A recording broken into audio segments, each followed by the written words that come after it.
Para po sa BOC ng custom sa NAIA kay Belinda Copioso, Ma'am, hindi po yata makatarungan ang inyong ginagawa sa mga OFW.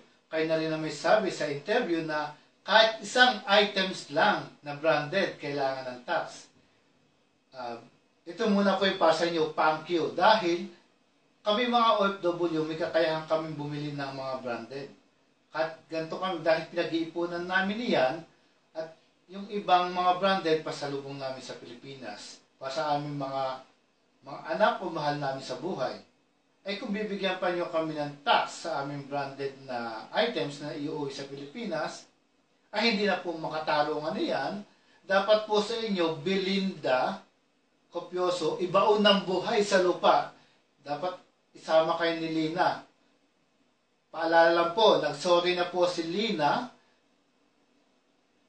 Ang sabi niya, 200% susuportahan niya ang OFW. Eh ano naman po itong ginagawa ninyo sa mga OFW na may tax? Kung branded, may tax, ay personal items po ito. Ang pinaglalaban po namin dito ay personal items, hindi mga paninda. Ito po ay personal items o mga pangregalo sa aming mga mahal sa buhay. Kung halimbawa po, bigyan kami ng aming amo ng branded, yun po ay pang-personal items. Ito po ay para sa amin, hindi para pangbenta. Kaya maling-mali po na bibigyan nyo kami ng tax sa aming mga bagahe kung makikita nyo ng branded. Masarap po kayong ibaong buhay.